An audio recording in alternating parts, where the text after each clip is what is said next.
প্রিয় ছাত্রছাত্রীরা, যথারীতি তোমাদের আমি আজকে প্রথম সেমিস্টার 3 অ্যাকাউন্টেন্সি ক্লাস নিতে শুরু করছি। তোমরা এর আগে যথারীতি ক্লাস 11-এর দুটো সেমিস্টার তোমরা কমপ্লিট করে এসছো, যেখানে তোমরা নিশ্চয়ই দেখেছো ফার্স্ট সেমিস্টারে তোমাদের ছিল এমসিকিউ টাইপের কোশ্চেন এবং সেকেন্ড সেমিস্টারে তোমাদের ছিল ডিওকিউ টাইপের কোশ্চেন। যেহেতু আগেই ঠিক ছিল যে ফার্স্ট সেমিস্টার এবং থার্ড সেমিস্টারের ধরন একই হবে, তাহলে স্বাভাবিকভাবেই বোঝা যাচ্ছে যে থার্ড সেমিস্টারও তোমাদের এমসিকিউ ধাঁচেরই কোশ্চেন হবে। এর মধ্যে অনেকটা সময় অতিবাহিত হয়ে গেছে, অথচ অ্যাকাউন্টেন্সি ক্লাস আজই আমি প্রথম তোমাদের সামনে উপস্থাপন করতে পারছি। আশা করি তোমাদের থার্ড সেমিস্টারের অ্যাকাউন্টেন্সি সম্পর্কে বেশ কিছু ধারণা তোমরা ইতিমধ্যেই পেয়ে গেছো। তা সত্ত্বেও আজকে আমি তোমাদের সেমিস্টার 3 অ্যাকাউন্টেন্সির যে প্রথম টপিকস রয়েছে অর্থাৎ পার্টনারশিপ, সেই পার্টনারশিপেরই উপরে তোমাদের সাথে আলোচনা করব। চলো দেখে নেওয়া যাক। তোমরা এটা অলরেডি তোমরা জানো যে যেহেতু তোমরা ফার্স্ট সেমিস্টার সেকেন্ড সেমিস্টার পার করে এসছো, থার্ড সেমিস্টারেও তোমাদের ফার্স্ট সেমিস্টারের মতোই 40 নম্বরের এমসিকিউ ধাঁচের কোশ্চেন হচ্ছে, যেখানে 7 থেকে 8 ধরনের প্যাটার্ন হতে পারে। এগুলো তোমরা অলরেডি ফার্স্ট সেমিস্টারে দেখে এসছো, ফলে সেইটা নিয়ে আমি আর বিস্তারিত আলোচনায় যাচ্ছি না। সরাসরি আলোচ্য বিষয়তে চলে আসি। টপিকটা কি বলছে? অ্যাকাউন্টিং ফর পার্টনারশিপ ফার্ম 1, অর্থাৎ আমরা এখানে অ্যাকাউন্টেন্সির যে প্রথম টপিকটা নিয়ে আলোচনা করব সেটা হচ্ছে পার্টনারশিপ অর্থাৎ অংশীদারি কারবারের অ্যাকাউন্টিং ট্রিটমেন্ট। সেই জন্য অ্যাকাউন্টিং ফর পার্টনারশিপ ফার্ম, কারণ অংশীদারির কারবার তার সম্পর্কে তোমরা ইতিমধ্যেই অনেকটা জ্ঞান অর্জন করেছো, ফলে সেইগুলো নিয়ে আমি কিন্তু আর খুব বেশি আলোচনায় যাব না, কারণ সেগুলো তোমরা বিজনেস স্টাডিসে তোমাদের অনেকেরই হয়তো সাবজেক্টটা রয়েছে, যেখানে তোমরা বিস্তারিতভাবে এই অংশীদারি কারবার বা অনেকের হয়তো ল রয়েছে অর্থাৎ commercial law and preliminaries of auditing, এখানেও তোমরা অংশীদারি কারবার সম্পর্কে অনেক কিছু বিষয় জেনেছো বা জানবে। কিন্তু যেহেতু এটা অ্যাকাউন্টেন্সি, ফলে অংশীদারি কারবার সম্পর্কে তোমাদের সিলেবাসে যেভাবে নির্দিষ্ট করে দেওয়া আছে, আমি সেই প্যাটার্নেই তোমাদের সাথে আজকে আলোচনা করব। এখন এই যে ইউনিট অর্থাৎ অ্যাকাউন্টিং ফর পার্টনারশিপ ফার্ম, এখানে কত মার্কস রয়েছে? 15 মার্কস, অর্থাৎ এখান থেকে 15 নাম্বারের এমসিকিউ আসবে, অর্থাৎ 15টা এমসিকিউ তোমাদের করতে হবে। তোমরা জানো এখানে কিন্তু কোনো অল্টারনেটিভ থাকছে না, অর্থাৎ 15টা কোশ্চেনই আমাকে অ্যাটেম্প করতে হবে। এখন এই যে পার্টনারশিপ বা অংশীদারি কারবার, এখন প্রথমেই আমাদের একটা মনের মধ্যে ধারণা আসে বা একটা জিজ্ঞাসা আসে যে অংশীদারি কারবারটা কি অ্যাকচুয়ালি। ধরো আমার কাছে এই মুহূর্তে অংশীদারি কারবার সম্পর্কে খুব একটা হয়তো স্বচ্ছ ধারণা নেই, তাহলে আমাদের অ্যাকাউন্টিং ট্রিটমেন্ট করতে গেলে, তার অ্যাকাউন্টস করতে গেলে সেই কারবারটা অ্যাকচুয়ালি কী প্রকৃতির, কাকে আমরা অংশীদারি কারবার বা পার্টনারশিপ ফার্ম বলবো, তার সম্পর্কে একটা প্রাথমিক ধারণা অবশ্যই থাকা প্রয়োজন।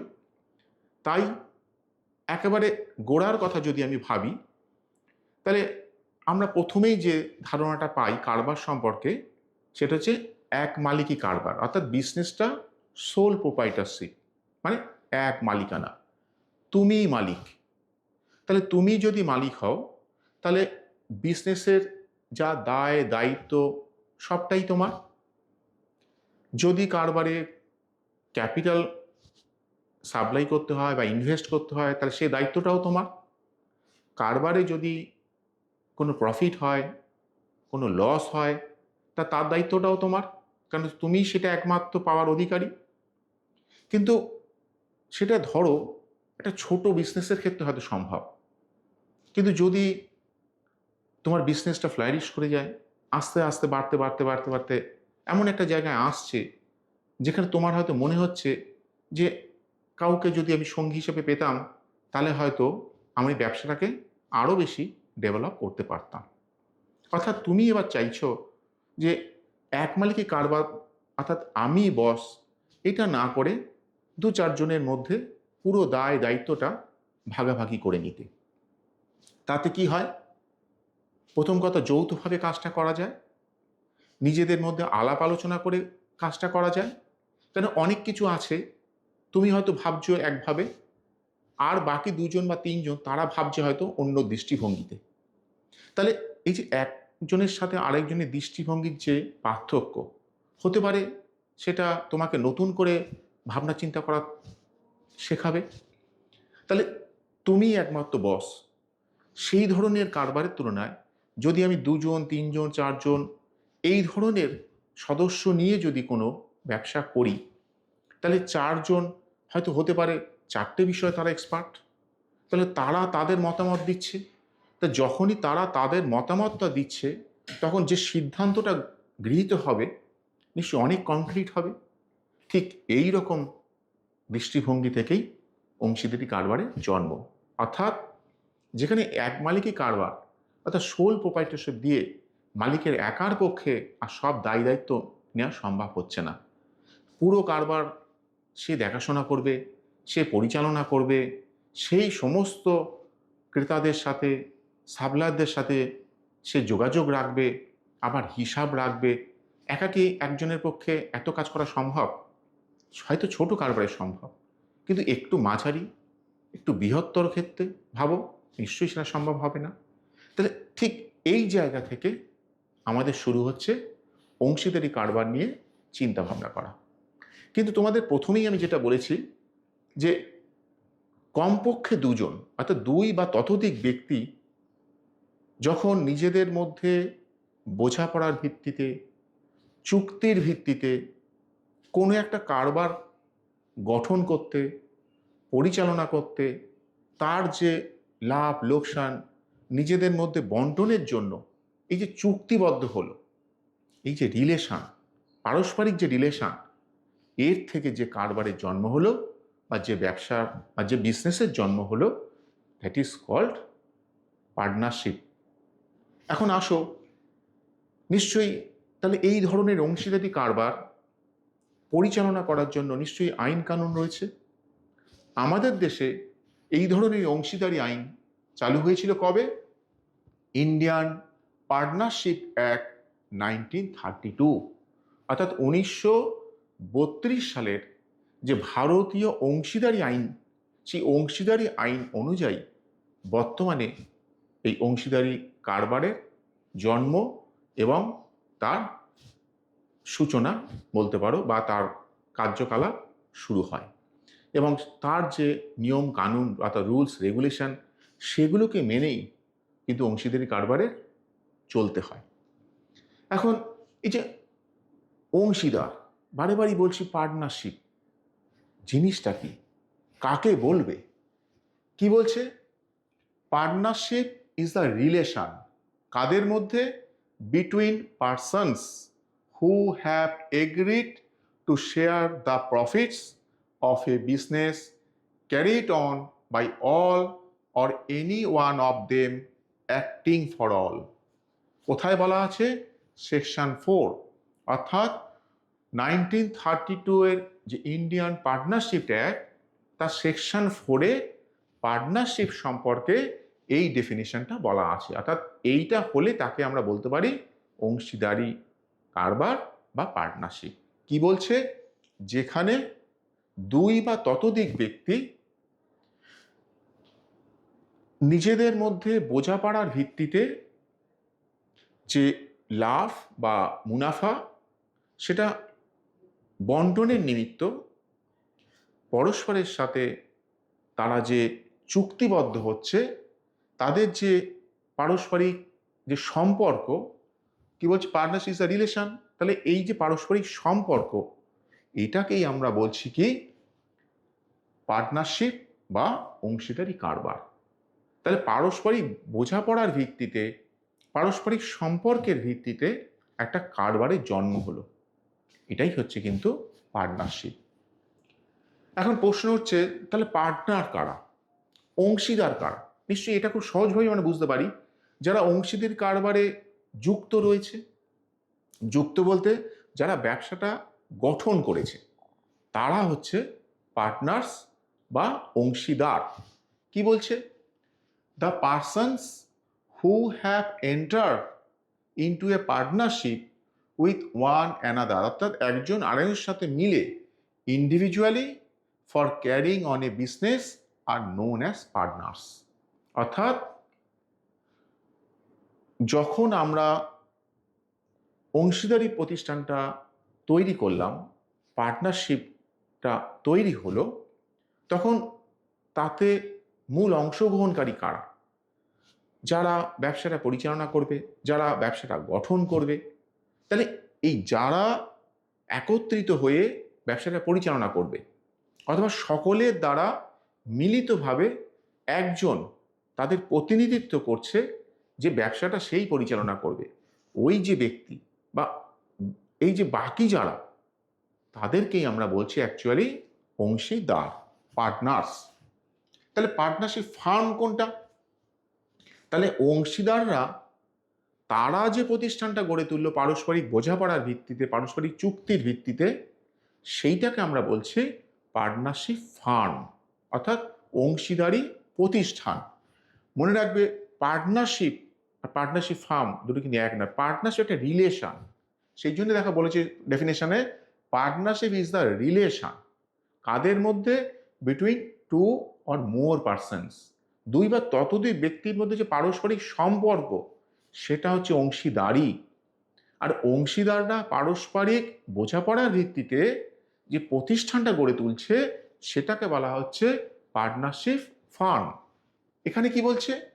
এ partnership firm is a business organization in which two or more persons agree to carry on a lawful business together and share its profit or losses according to a partnership agreement. অর্থাৎ এই যে অংশীদারি যে চুক্তি, partnership agreement, তার ভিত্তিতে দুই বা ততোধিক ব্যক্তি যখন কোনো অর্গানাইজেশন গড়ে তুলছে, সেটা অবশ্যই কিন্তু কি পরিচালনা করবে?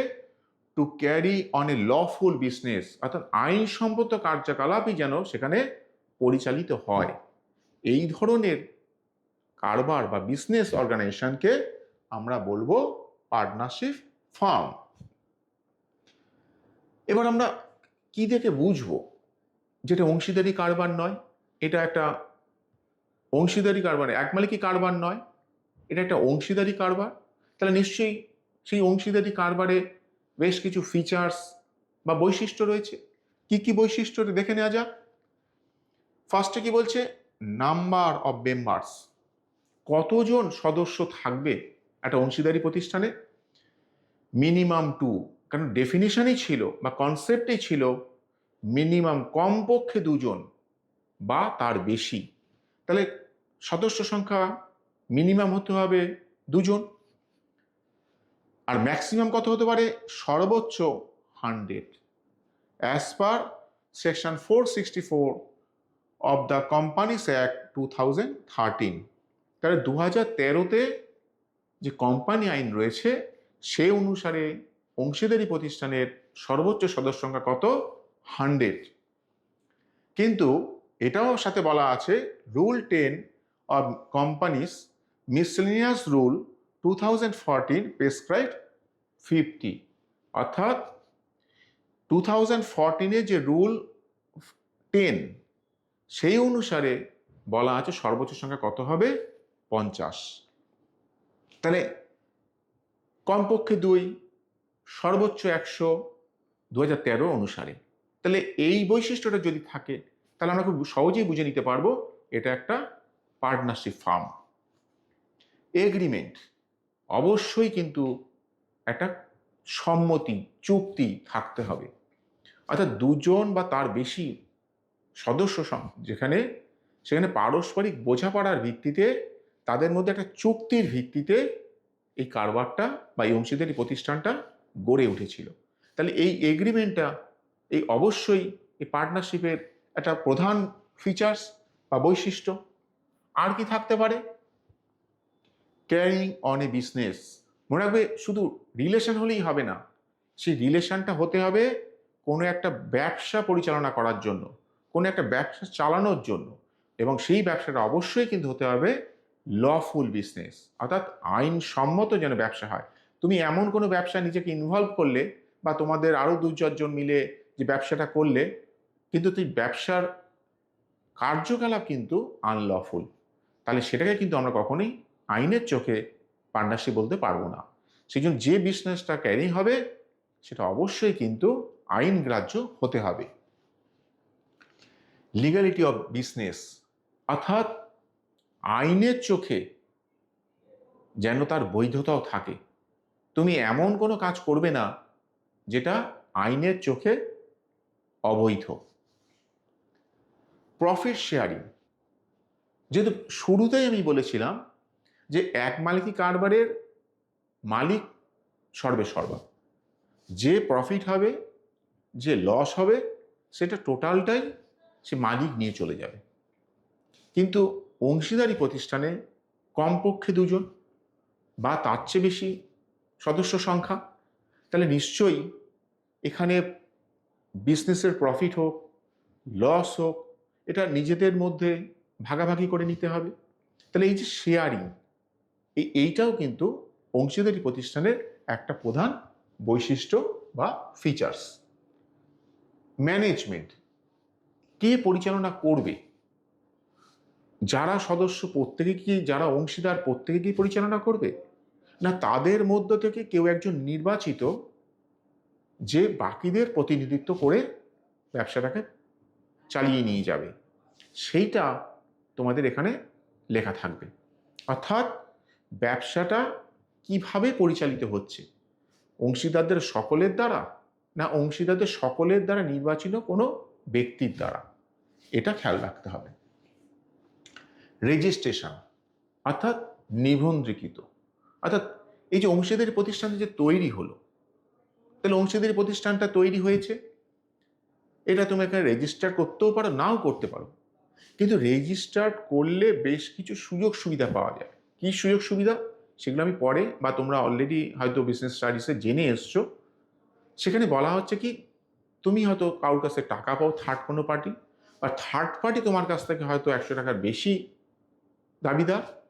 যদি কোনো কারণে নিজেদের মধ্যে ভুল বোঝাবুঝি হয়, তাহলে প্রতিষ্ঠানটা যদি রেজিস্টার্ড হয় তাহলে যে কেউ তার বিরুদ্ধে কোর্টে কেস করতে পারে বা ফাইল করতে পারে। তাহলে এই জন্যে নিবন্ধন বা রেজিস্ট্রেশনের প্রয়োজন রয়েছে।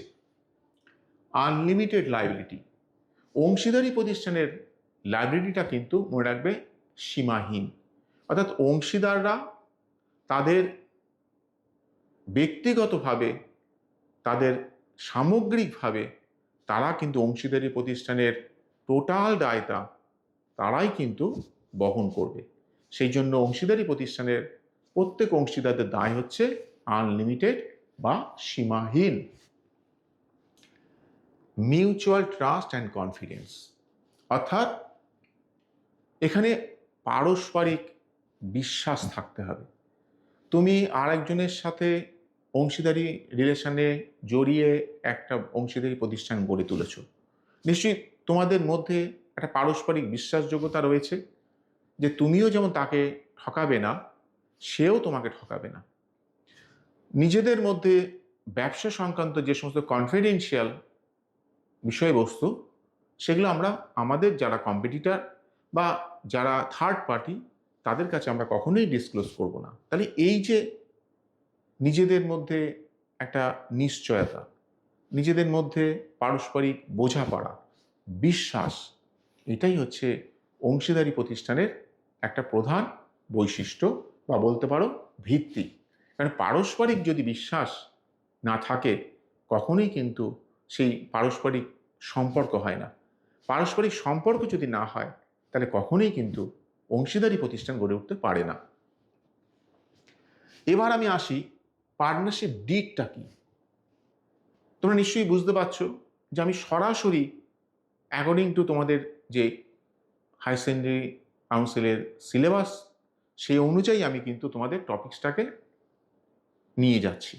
অর্থাৎ এখানে কিন্তু অংশীদারি প্রতিষ্ঠানের বিশদে আলোচনা কিন্তু আমি করছি না, কারণ এটা হচ্ছে অ্যাকাউন্টিং পারপাস।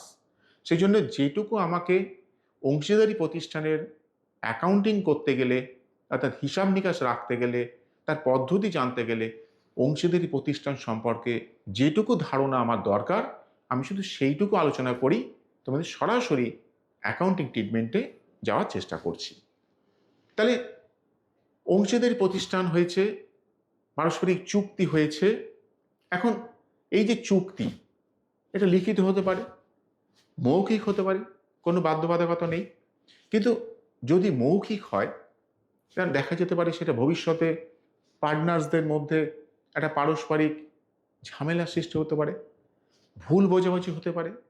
একজন অংশীদার যে বলেছিল এইটা করব, দেখা গেলো 5 বছর পরে, 10 বছর পরে সে হয়তো সেই কাজটা আগের যেরমভাবে করছিল, যে সমস্ত নিয়মকানুনগুলো মেনে করছিল, সেগুলো হয়তো এখন আর মানছে না, চাইছে না। কারণ তোমাদের মধ্যে যে চুক্তিটা হয়েছিল সেটা মৌখিক, হয়তো অনেক কিছু সে ভুলে গেছে। তাহলে চাইছি কি আমরা, যাতে সেই চুক্তিটা লিখিত হয়। কারণ লিখিত যদি থাকে, তাহলে কোনো অংশীদারের পক্ষেই অস্বীকার করার কিন্তু কোনো জায়গা থাকবে না যে আমি এইটা বলিনি বা আমি এটা জানতাম না। কারণ পারস্পরিক সম্মতির ভিত্তিতেই কিন্তু অংশীদারি প্রতিষ্ঠানের চুক্তিটা হয়েছিল এবং তার নিয়মাবলীগুলো লিখিত হয়েছিল। এখন ওই সেই লেখাটা যখন আইনগ্রাহ্যভাবে কোনো দলিলের ওপরে লেখা হবে, তখন সেটা বলা হবে অংশীদারি চুক্তিপত্র বা পার্টনারশিপ ডিড। তাহলে পার্টনারশিপ ডিডটা কি বলছে? A partnership deed is a written document. প্রথমেই বললাম এটা একটা লিখিত দলিল। কি কন্টেন করছে? Containing the terms and conditions agreed upon by the partners for running a partnership firm. অর্থাৎ এই যে অংশীদারি প্রতিষ্ঠান, সেটা পরিচালনা করার জন্য যে সমস্ত দায় দায়িত্ব, এগুলো যখন লিখিত আকারে কোনো একটা দলিল তৈরি করা হচ্ছে, তখন সেটাকে বলা হচ্ছে পার্টনারশিপ ডিড বা চুক্তিপত্র। এখন তোমাদের মধ্যে নিশ্চয়ই একটা প্রশ্ন জাগছে, যে পার্টনারশিপ ডিডে কী কী বিষয় অন্তর্ভুক্ত হতে পারে, বা কী কী বিষয় আমরা একটা পার্টনারশিপ ডিড পড়লে জানতে পারবো সে অংশীদারি প্রতিষ্ঠানটা সম্পর্কে, সেটা একটু দেখে নিই। Contents of the partnership did, অর্থাৎ এই যে বিষয়বস্তুগুলো যেগুলো আমরা পার্টনারশিপ ডিড থেকে জানতে পারবো, কি? Name and addresses of the farm, অর্থাৎ অংশীদারি প্রতিষ্ঠানের নামটা কি। নিশ্চয়ই তোমরা জানো অংশীদারি প্রতিষ্ঠানের একটা ফার্ম নেম, একটা অংশীদারি প্রতিষ্ঠানের নিজস্ব নাম থাকবে। অংশীদাররা কিন্তু আলাদা, পার্টনারদের নামই যে পার্টনারশিপ ফার্মের নাম হবে সেটা কিন্তু নয়। পার্টনাররা মিলে তাদের অংশীদারি প্রতিষ্ঠানটার একটা নির্দিষ্ট নাম ঠিক করেছে, সেটাই হচ্ছে পার্টনার্স, অর্থাৎ পার্টনারশিপ ফার্ম নেম। তাহলে সেই ফার্মের নামটা কি, তার ঠিকানাটা কি, অর্থাৎ অ্যাড্রেসটা, তার যে হেড অফিস কোথায় অবস্থিত, আমরা কোথা থেকে জানতে পারবো? এই পার্টনারশিপ ডিড থেকে। নেচার অফ বিজনেস, অনেক ধরনের তো ব্যবসা হতে পারে, ব্যবসার কার্যাবলীটা কি ধরনের, কার ওপর ভিত্তি করে আমরা অংশীদারি প্রতিষ্ঠানটা গড়ে তুলেছি। অর্থাৎ অংশীদাররা এটা জানতে পারবে যে আমাদের প্রতিষ্ঠানটা এই ব্যবসার সাথে যুক্ত। তাহলে নেচার অফ বিজনেস, অর্থাৎ ব্যবসায়িক কার্যাবলী, সেটা আমরা জানতে পারছি কোথা থেকে? পার্টনারশিপ ডিড থেকে। ক্যাপিটাল অফ পার্টনার্স, অর্থাৎ অংশীদার তো হয়েছি, কিন্তু আমাকে কতটা মূলধন ফার্মে দিতে হবে। কারণ তুমি টাকা দিলে না অথচ পার্টনার হয়ে গেলে, হয়তো হতে পারে, সেটা যখন পার্টনারদের বিভিন্ন ক্লাসিফিকেশন পড়বে সেখানে তোমরা জানতে পারবে, সেটাও সম্ভব। কিন্তু সাধারণ চোখে আমরা জানি অংশীদার হলে তাকে ব্যবসাতে ক্যাপিটাল দিতেই হবে। তাহলে কে কত টাকা দিয়েছে বা কে কত টাকা দেবে, সেটা কোথায় লেখা থাকছে? পার্টনারশিপ ডিডে। ইন্টারেস্ট অন ক্যাপিটাল, তুমি তো পার্টনার, তুমি তো ব্যবসায় টাকা দিয়েছো, নিশ্চয়ই একটা উদ্দেশ্য নিয়ে দিয়েছো। সেই উদ্দেশ্যটা কি? ইন্টারেস্ট পাবো কি, অর্থাৎ যে ক্যাপিটালটা আমি ইনভেস্ট করলাম সেই ফার্ম থেকে কি আমি কোনো সুদ সেই ক্যাপিটালের উপর পেতে পারি, সেইটাও তুমি জানতে পারবে এই পার্টনারশিপ ডিড থেকে। ড্রয়িং অফ পার্টনার্স, অর্থাৎ অংশীদাররা তারা যেমন ব্যবসাতে ক্যাপিটাল দিল, প্রয়োজনের ভিত্তিতে তারা নিশ্চয়ই তাদের ব্যক্তিগত প্রয়োজনে কিছু টাকা তুলতেও পারে। এখন কতটা টাকা তুলতে পারবে, তার সর্বোচ্চ সীমা কত, সেটা কোথা থেকে জানতে পারবে? এই পার্টনারশিপ ডিড থেকে, কারণ সেখানে লেখা থাকবে যে অংশীদাররা আদৌ তুলতে পারবে কিনা, তুললে কত টাকা সর্বোচ্চ তুলতে পারবে, সেইটাকে লেখা আছে পার্টনারশিপ ডিডে। ইন্টারেস্ট অফ ড্রয়িংস, উত্তোলন তো হলো, টাকা তো তোলা হলো, এরপর কি সুদ দিতে হবে? কারণ তুমি যেমন ক্যাপিটাল ইনভেস্ট করেছো তার উপরে তুমি একটা ইন্টারেস্ট ভেবে রেখেছো যে আমি যে টাকাটা ইনভেস্ট করেছি তার উপরে আমি সুদ পাবো। তাহলে তুমি যখন আবার ব্যবসা থেকে টাকা তুলে নিচ্ছ, তাহলে তার উপরও নিশ্চয়ই সুদ দিতে হবে। তো সেই সুদটা কত পার্সেন্ট দিতে হবে বা আদৌ দিতে হবে কিনা, সেটাও লিপিবদ্ধ করা থাকবে কোথায়? পার্টনারশিপ ডিটে। Profit or loss sharing ratio, অর্থাৎ মুনাফা হয়েছে, লাভ হয়েছে বা লোকসান হয়েছে, তাহলে নিশ্চয়ই লোকসান একজন অংশীদার বহন করবে না, মুনাফা নিশ্চয়ই একজন অংশীদার নিয়ে চলে যাবে না। তাহলে পার্টনারদের মধ্যে এই লাভ বা ক্ষতি কিভাবে শেয়ার হবে, অর্থাৎ নিজেদের মধ্যে কিভাবে ডিস্ট্রিবিউট করে দেওয়া হবে এই লাভ লোকসানটা, সেটাও কিন্তু এই পার্টনারশিপ ডিটে পরিষ্কার লেখা থাকবে।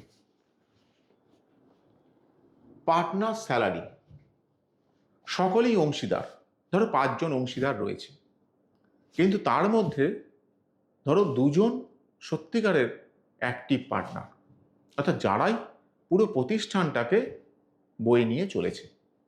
তাহলে তারা যে এই যে অতিরিক্ত পরিশ্রম করছে তার জন্য কি তারা কোনো মজুরি পেতে পারে, কোনো বেতন পেতে পারে, সেইটাও কিন্তু কোথায় লেখা থাকবে?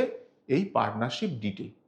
কারণ পার্টনারশিপ ডিটে যদি লেখা না থাকে তাহলে কিন্তু সে বেতন পাওয়ার অধিকারী নয়, যতই সেই অংশীদারি প্রতিষ্ঠানের জন্য প্রাণপাত করুক না কেন। ব্যাংক অপারেশন, 5 জন তো অংশীদার হয়েছে, তাহলে 5 জনেরই কি সিগনেচারি পাওয়ার রয়েছে? অর্থাৎ ব্যাংকে যে অ্যাকাউন্ট রয়েছে ফার্মের নামে, সেখানে কি 5 জনই সাইন করার অধিকারী, নাকি 5 জনের মধ্যে থেকে নির্বাচিত 2 জন বা 3 জন যাদের সেই অধিকারটা রয়েছে, যারা অ্যাকচুয়ালি ব্যাংকের টোটাল অপারেশনটাকে তারা অ্যাকচুয়ালি লিড করে? তাহলে এইটাও আমাদের ঠিক রাখতে হবে, সেটাও আমরা কোথায় লিপিবদ্ধ করব? পার্টনারশিপ ডিটে।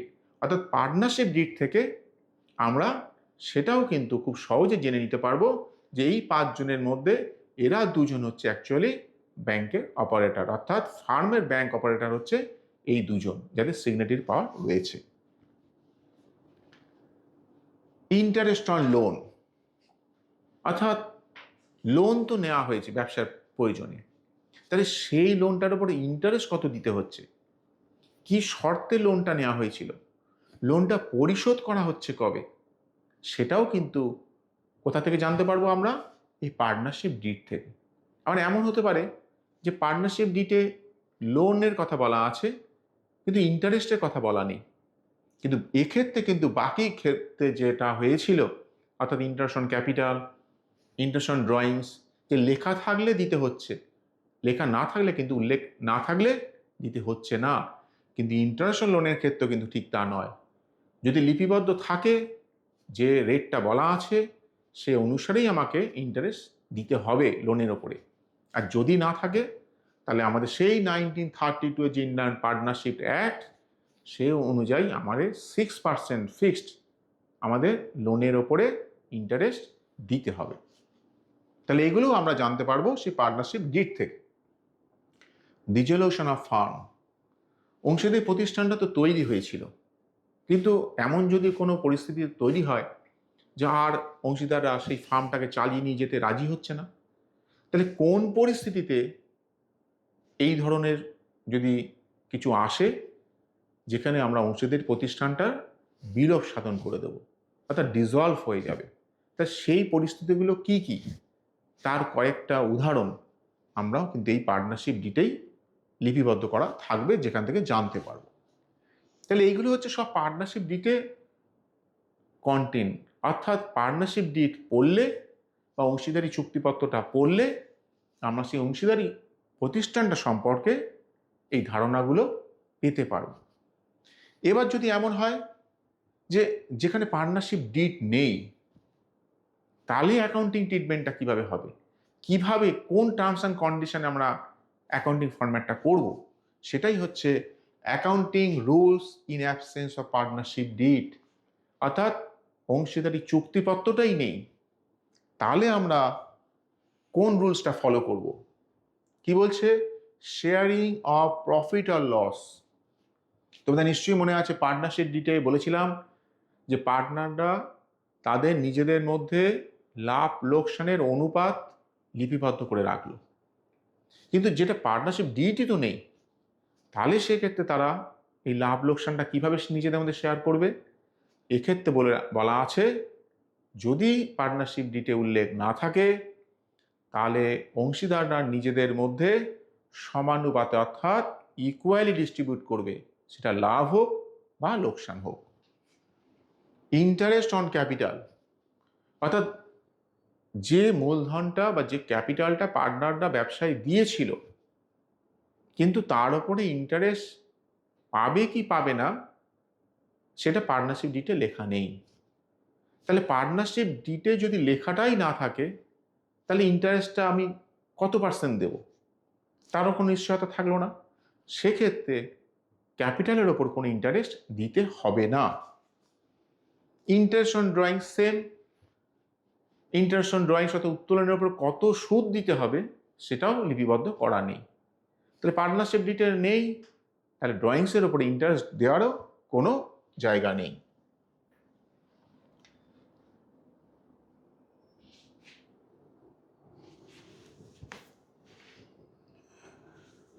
নেক্সট কি বলছে? Partner salary. অর্থাৎ যেটা আমরা পার্টনারশিপ ডিট যখন আলোচনা করেছিলাম বলেছিলাম যে 5 জন পার্টনার, তার মধ্যে 2 জন হচ্ছে খুব অ্যাক্টিভ, অর্থাৎ যাদের অ্যাক্টিভ পার্টনার আমরা বলছি। তাহলে তারা অত্যধিক পরিশ্রম করছে, তার জন্য তারা একটা বেতন চাইতে পারে, কিন্তু সেইটা পার্টনারশিপ ডিটে যদি উল্লেখ না থাকে তাহলে সেই অংশীদার যতই অ্যাক্টিভ হোক, যতই পরিশ্রমী হোক, সে কিন্তু বেতন পাওয়ার অধিকারী হবে না। Interest on loans and advance, লোনের ক্ষেত্রেও বলা আছে যে ইন্টারেস্ট রেটটা কত পার্টনারশিপ ডিটে যেন উল্লেখ থাকে, কিন্তু পার্টনারশিপ ডিটের বাকিগুলোর ক্ষেত্রে যেরকম যদি ডিটে উল্লেখ না থাকে তাহলে দেওয়ার প্রশ্ন নেই, কিন্তু লোনের ক্ষেত্রে বা অ্যাডভান্সের ক্ষেত্রে কিন্তু এই শর্তাবলী খাটবে না।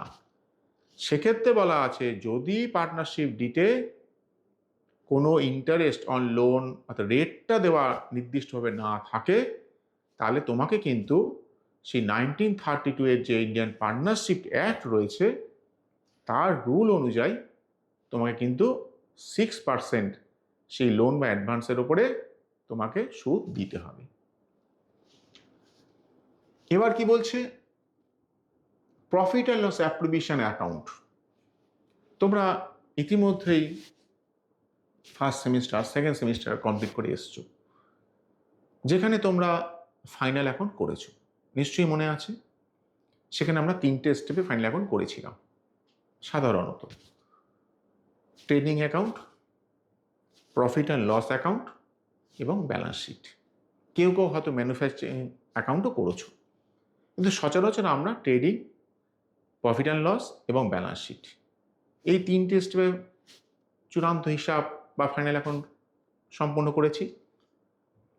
তাহলে প্রফিট অ্যান্ড লস অ্যাকাউন্টটা কিন্তু আমরা জেনে গেছি, সেখানে নেট প্রফিট বেরো সেটাও আমরা জেনে গেছি, কিন্তু এখন আমরা নতুন যে অ্যাকাউন্টটা জানতে পারছি পার্টনারশিপ ফার্মে, সেটা হচ্ছে profit and loss appropriation account. এই যে অ্যাপ্রোপ্রিয়েশন মানে প্রফিট অ্যান্ড লসের নেট প্রফিটটা ভাগ হয়নি, এবার আমাকে সেই নেট প্রফিট বা নেট লস তার থেকে বেশ কিছু অ্যাডজাস্টমেন্ট করার পরে যে ডিভিজিবল প্রফিট বেরোবে সেইটাকে আমাদের কি করতে হবে, পার্টনারদের মধ্যে শেয়ারিং করে দিতে হবে। তাহলে এই যে শেয়ারিং করার পদ্ধতি, এটা যে অ্যাকাউন্টে অনুযায়ী হবে বা যে অ্যাকাউন্টে লিপিবদ্ধ করা হচ্ছে সেটাই হচ্ছে পিএল অ্যাপ্রোপ্রিয়েশন অ্যাকাউন্ট। ডেফিনেশনটা কি বলছে? The account which is prepared to distribute the profit R loss of the enterprise. ভালো করে খেয়াল রাখো, লাইনটা কি বলছে? Which is prepared to distribute the profit R loss, অর্থাৎ যে প্রফিট হয়েছিল, যে লস হয়েছিল, সেইটাকে ডিস্ট্রিবিউট করাটাই হচ্ছে এর ultimate goal. Among the owners of the enterprise is known as profit and loss appropriation account. অর্থাৎ ওনার্স মানে এখানে কিন্তু পার্টনার, অর্থাৎ যারা অংশীদার, তাদের মধ্যে প্রফিট বা লসটা ডিস্ট্রিবিউট করার বা শেয়ারিং করার উদ্দেশ্য নিয়ে যে অ্যাকাউন্টটা তৈরি করা হয়েছিল সেটাই হচ্ছে profit and loss appropriation account. আর একটা আমাদের এখানে করা হয় সেটা হচ্ছে পার্টনার্স ক্যাপিটাল অ্যাকাউন্ট।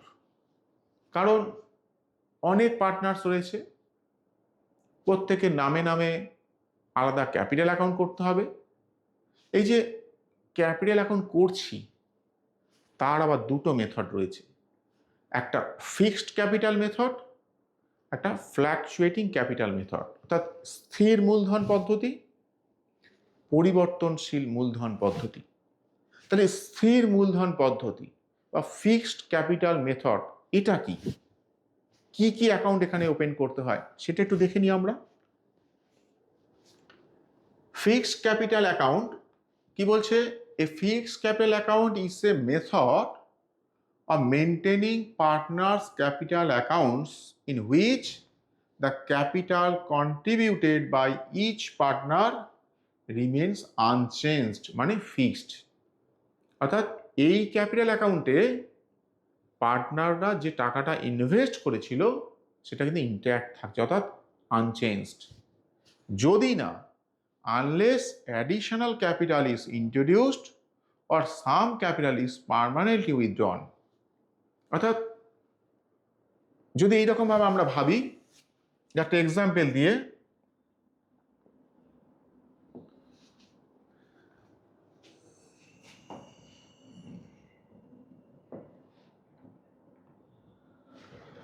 ধরো আমাদের এ বি সি তিনজনের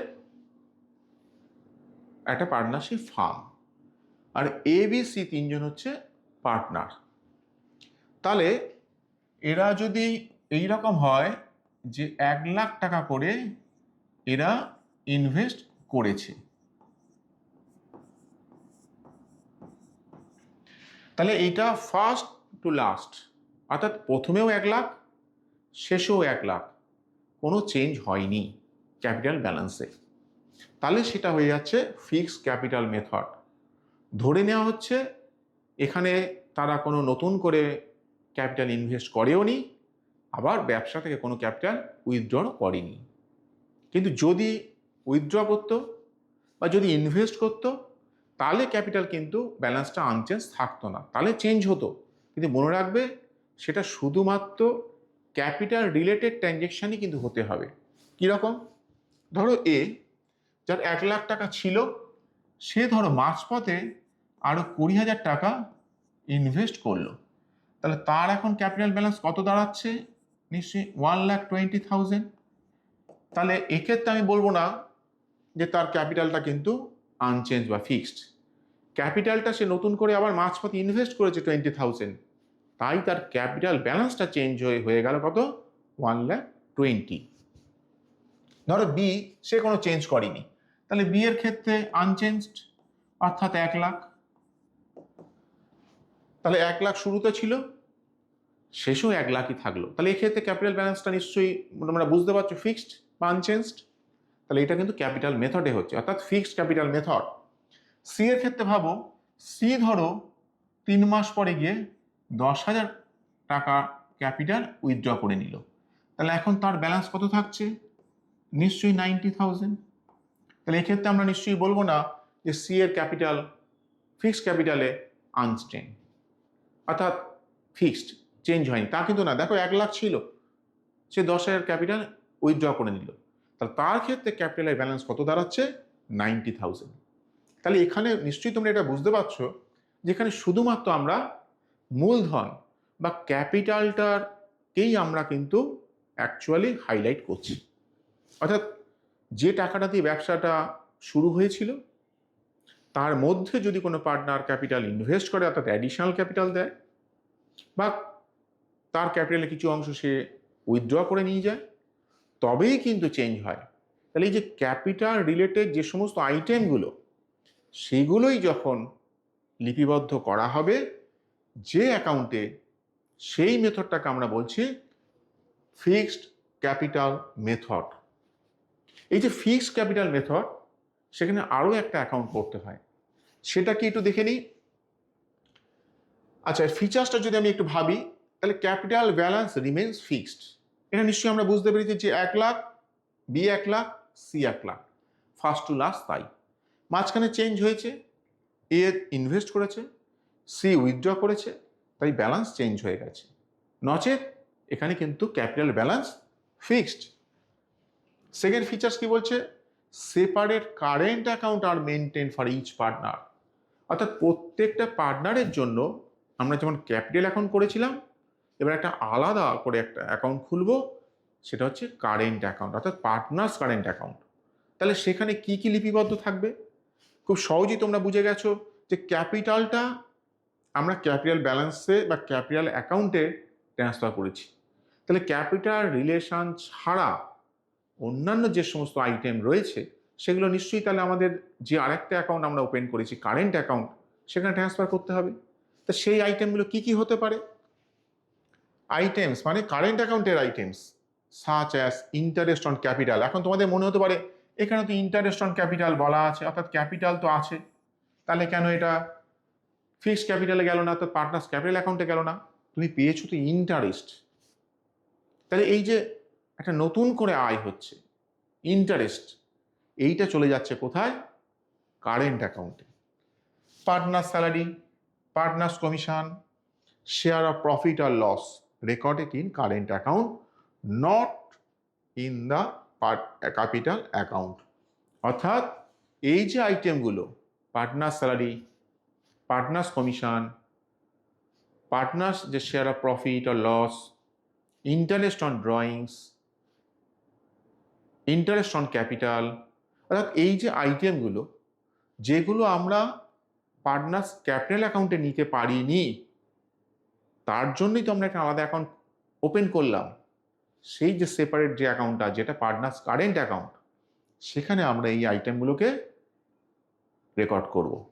তাহলে এতে বোঝা যাচ্ছে যে ফিক্সড ক্যাপিটাল মেথডে দুটো অ্যাকাউন্ট ওপেন করতে হয়, একটা পার্টনার্স ক্যাপিটাল অ্যাকাউন্ট আর একটা partners current account.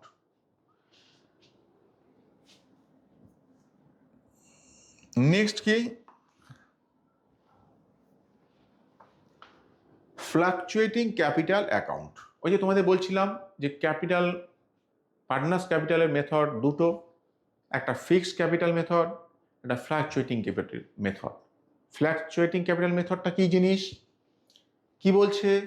A fluctuating capital account is a method of maintain partners capital accounts in which the balance of capital accounts changes, অর্থাৎ ফ্ল্যাকচুয়েট, অর্থাৎ capital অ্যাকাউন্টটা কিন্তু এখানে ফ্ল্যাকচুয়েট করে যাচ্ছে, বাড়ছে কমছে, from time to time due to various transaction. মানে আমরা যখন ফিক্সড ক্যাপিটাল মেথডে গেছিলাম, তখন পার্টনার্স ক্যাপিটালে আমরা কি করেছিলাম? শুধুমাত্র ক্যাপিটালের ব্যালেন্সটা রেকর্ড করেছিলাম, আর বাকি যেগুলো ছিল অর্থাৎ interest on capital, partner salary, partners commission, এগুলো আমরা সেপারেট অ্যাকাউন্ট অর্থাৎ পার্টনার্স কারেন্ট অ্যাকাউন্টে রেকর্ড করেছিলাম। এখানে কিন্তু তা নয়, এখানে আমাদের কাছে একটাই অ্যাকাউন্ট, সেটা কি পার্টনার্স ক্যাপিটাল অ্যাকাউন্ট। অর্থাৎ ফ্ল্যাকচুয়েটিংয়ে কিন্তু আমরা আলাদা করে আর কোনো পার্টনার্স কারেন্ট অ্যাকাউন্ট ওপেন করছি না।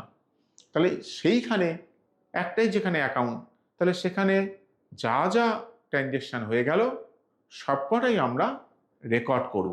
তাহলে স্বাভাবিকভাবেই যদি আমরা সেই আইটেমগুলোকে রেকর্ড করি তাহলে আমাদের ক্যাপিটাল ব্যালেন্স অবশ্যই ফ্ল্যাকচুয়েট করবে, বাড়তে পারে, কমতে পারে। সেই জন্যই বলা হচ্ছে এখানে কিন্তু টাইম টু টাইম ভেরিয়াস ট্রানজ্যাকশনের জন্য এর ব্যালেন্সটা চেঞ্জেস। কি কি ফিচার্স থাকতে পারে ফ্ল্যাকচুয়েটিং এ ক্যাপিটালে? অনলি ওয়ান অ্যাকাউন্ট মানে partners capital account is maintain for each partner. অর্থাৎ এখানে কিন্তু অংশীদারদের জন্য বা পার্টনারদের জন্য প্রত্যেকটা পার্টনারের নামে আমরা একটা অ্যাকাউন্টই ওপেন করছি, অনলি ওয়ান অ্যাকাউন্ট, সেটা কি পার্টনার্স ক্যাপিটাল অ্যাকাউন্ট। সেকেন্ড কি বলছে? Capital balance increases or decreases every year. অবশ্যই, কারণ সে ক্যাপিটালে ব্যালেন্স বসেছে, তার উপরে হয়তো সে ইন্টারেস্ট পেয়েছে, সেটা প্লাস হয়েছে, সেখান থেকে সে হয়তো স্যালারি পেয়েছে, আবার প্লাস হয়েছে, সে হয়তো প্রফিট পেয়েছে, প্রফিটের কোনো অংশ পেয়ে তাদের শেয়ার অফ প্রফিট, তাহলে আবার তার ব্যালেন্সটা বেড়েছে। এবার হয়তো সে কিছু টাকা তুলে নিয়েছে, ড্রয়িংস অবশ্যই মাইনাস করবে, তার উপরে ইন্টারেস্ট দিতে হয়েছে, তাহলে আবার সেটা মাইনাস করবে, করে আলটিমেটলি দেখা গেল তার উপরে শুরুতে হয়তো ব্যালেন্স ছিল 1 লাখ, আর বছরের শেষে এসে ব্যালেন্স দাঁড়ালো 1,10,000। তাহলে 10,000 ব্যালেন্সটা তার বেড়ে গেছে, তার মানে চেঞ্জেস হয়েছে। আর কি থাকতে পারে? All অ্যাডজাস্টমেন্টস such as additional capital introduced, drawings, interest on capital, interest on drawings, partner's salary, partner's commission, share of profit or loss are recorded directly in the capital accounts. অর্থাৎ যেটা ফিক্সড ক্যাপিটাল মেথডে আমরা কিন্তু এই আইটেমগুলো অর্থাৎ number C এর আইটেমগুলো আমরা একটা যে আলাদা অ্যাকাউন্ট ওপেন করেছিলাম, that is called partners current account, সেখানে রেকর্ড করেছিলাম। কিন্তু এখানে কিন্তু তা নয়, এখানে আমাদের কাছে একটা অ্যাকাউন্টই রয়েছে, পার্টনার্স ক্যাপিটাল অ্যাকাউন্ট। তাহলে সেখানে ক্যাপিটালের ব্যালেন্স, তার সাথে যে রিলেটেড আইটেমস, সব কটাকে আমরা লিপিবদ্ধ করে আমরা ব্যালেন্সটা বের করব। তাহলে এখানে একটাই অ্যাকাউন্ট আমাদের কাছে ফ্ল্যাকচুয়েটিং মেথডে, সেটা হচ্ছে পার্টনার্স ক্যাপিটাল অ্যাকাউন্ট। এরপর কি বলছে? Guarantee of profits. অর্থাৎ পার্টনাররা ব্যবসা করেছে, মাঝপথে দেখা গেল কোনো একজন পার্টনারকে অ্যাডমিট করানো হলো, অর্থাৎ নতুন একজন পার্টনার আসলো, তাকে গ্যারান্টি দেওয়া হচ্ছে যে মিনিমাম এতটুকু টাকা সে কিন্তু পাবেই। তাহলে এই যে তাকে নিশ্চয়তা দেওয়া হলো, এটাই হচ্ছে গ্যারান্টেড প্রফিট। বিষয়টা কিরকম? Sometimes a partners may be admitted to the firm with the guarantee of receiving a minimum profit from the business. Such a guarantee may also be given to an existing partner. Such guarantee may also be given to the incoming partners either by all the partners in an agreed ratio or some of the existing partners. মানে ধরো কিরকম?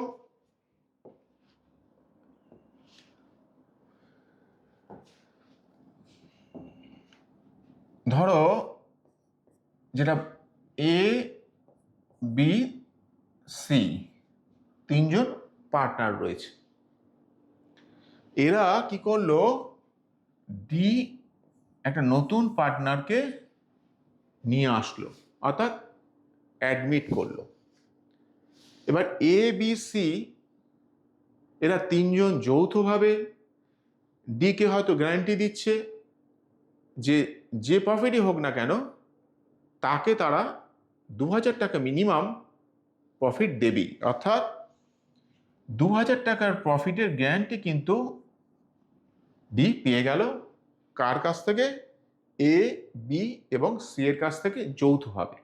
বা এরকম হতে পারে যে এ সরাসরি B C এর পক্ষে হয়ে সে ডিকে গ্যারান্টি দিচ্ছে যে মিনিমাম 2000 টাকার প্রফিট কিন্তু সে ব্যবসায় যোগদান করলেই পাবে।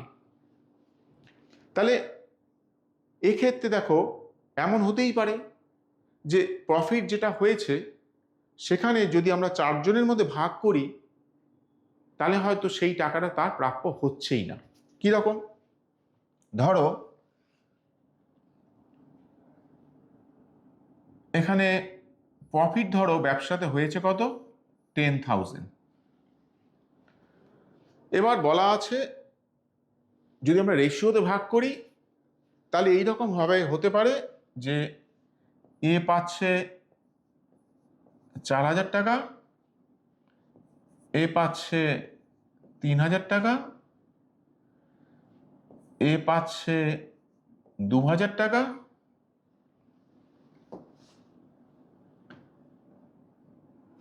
তাহলে নিশ্চয়ই এ তাহলে কত পাচ্ছে? 1,000 টাকা, তবেই 10,000 টাকা হচ্ছে। কিন্তু এ বি সি ডিকে তো গ্যারান্টি দিয়েছে যে তাকে 2,000 টাকা দেবেই। তাহলে ওই যে 1,000 টাকার এখনো ঘাটতি রয়েছে ডি এর, এই টাকাটা এমন হতে পারে এ বি সি তিনজন ইকুয়ালি ভোগ করতে পারে, অর্থাৎ তারা তিনজন মিলে নিজেদের মধ্যে শেয়ারিং করে 1,000 টাকা ডিকে দিতে পারে। অথবা এমন হতে পারে বি আর সি এর পক্ষে হয়ে এ বলল সেই 1,000 টাকা সে সরাসরি ডিকে দিয়ে দিবে। কিরকম? তাহলে এক্ষেত্রে ডিকে গ্র্যান্টে দেওয়ার জন্য ডি অবশ্যই তাহলে 1,000 টাকা পেয়ে এখন তাহলে বেশ তাকে যে 2,000 টাকা দেওয়া হয়েছিল সে পেয়ে গেছে। তাহলে ডি এর আর কোনো নিশ্চয়তার দরকার নেই, কারণ সে তো 2,000 টাকা বলেছিল, পাওয়ার অধিকারী, তাকে দেওয়া হয়েছে। কে গ্যারান্টিটা দিয়েছে? বি সি এর হয়ে এ ধরে নিচ্ছি। তাহলে এর ক্ষেত্রে নিশ্চয়ই এখন আর 4,000 টাকা পাওয়ার অধিকার থাকলো না। তাহলে এ এখন তাহলে পেয়ে যাচ্ছে কত? 3,000 টাকা। তাহলে এ পাচ্ছে 3,000, বি পাচ্ছে 3,000, সি পাচ্ছে 2,000, ডি পাচ্ছে 1,000। তাহলে এই যে ডি কে একটা নির্দিষ্ট পরিমাণ টাকাটা দেওয়ার বা প্রফিটের অংশ দেওয়ার যে নিশ্চয়তা দেওয়া হলো, এটাই হচ্ছে গ্যারান্টি অফ প্রফিটস।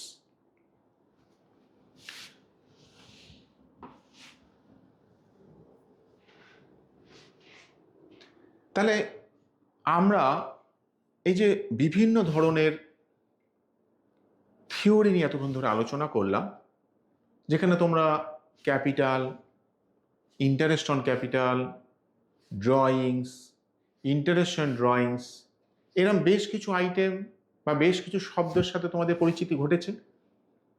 এখন যেহেতু এটা অ্যাকাউন্টেন্সি, এখানে তোমাদের অ্যাকাউন্টিং ট্রিটমেন্ট শিখতে হবে যে এই ক্যালকুলেশনগুলো কি করে করা হচ্ছে। কেন তোমাদের যতই এমসিকিউ ধাঁচের কোশ্চেন হোক, সেখানেও তোমাদের তো বেশ কিছু কেস স্টাডি বা প্রবলেম বেস কেস বা ম্যাথামেটিক্স এ ধরনের তো আসবে। তাহলে সেই ধরনের ক্যালকুলেটিভ কিছু কোশ্চেন আমরা এবার আলোচনা করব।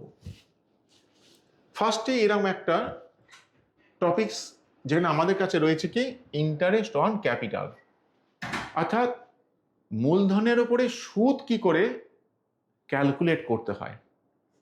প্রথম আমরা অঙ্কটা একটু দেখে নিই যে অঙ্কতে কি কি ইনফরমেশন দেওয়া আছে।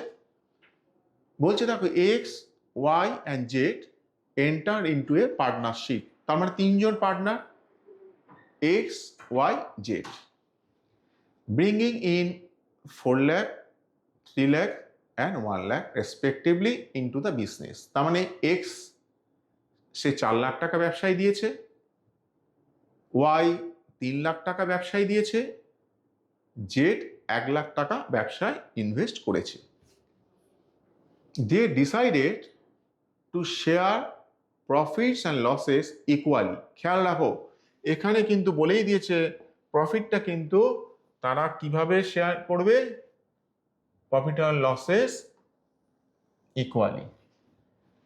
Agreed that interest on capital will be provided to the partners at the rate of 5% per annum. আর কি ইনফরমেশন আছে?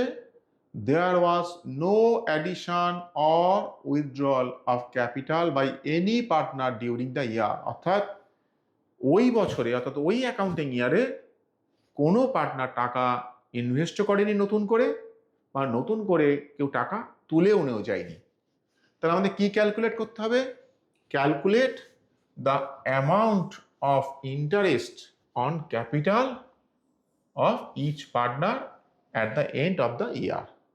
তাহলে আমাদের যেহেতু টপিকসটাই ছিল শুধুমাত্র ইন্টারেস্ট অন ক্যাপিটালের ওপরে, তাহলে অঙ্কটা যাই দিক আমাদের শুধুমাত্র কার উপরে আমরা হাইলাইটটা করছি?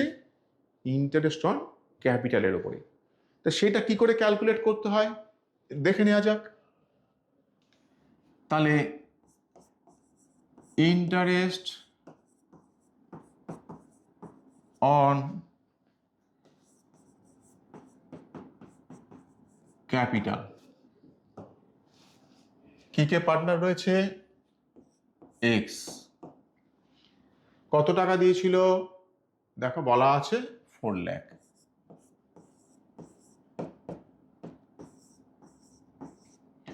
কত পার্সেন্ট ইন্টারেস্ট দিয়েছি?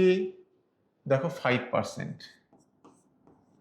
কোনো মাস কিছু বলা নেই, কবে ইনভেস্ট করেছি বলা নেই, তার মানে ধরেই নিচ্ছি বছরের শুরুতেই টাকাটা ইনভেস্ট করা হয়েছিল। তাহলে টাকাটা সারা বছর, অর্থাৎ একটা অ্যাকাউন্টিং পিরিয়ডই খেটেছে, তাহলে তার উপরে আমাদের ইন্টারেস্টটা দিতে হচ্ছে। তাহলে কতটা হচ্ছে?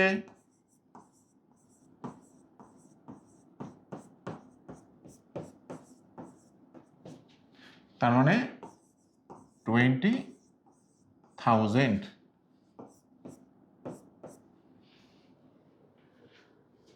নেক্সট, ওয়াইয়ের ক্ষেত্রে ইন্টারেস্ট অন ক্যাপিটাল কত? দেখো ওয়াই বলা আছে 3 লাখ।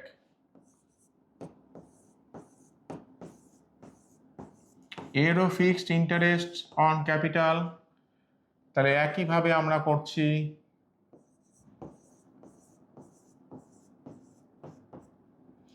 তোমরা অবশ্যই এর মধ্যেই তোমরা পরীক্ষা দিয়ে এসছো, জানো তোমাদের কিন্তু ক্যালকুলেটর ইউজ নেই, ফলে ম্যানুয়ালি তোমাদের কিন্তু সবটা করতে হবে।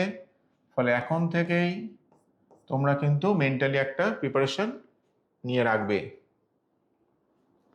নেক্সট, জেড কত আছে? 1 লাখ।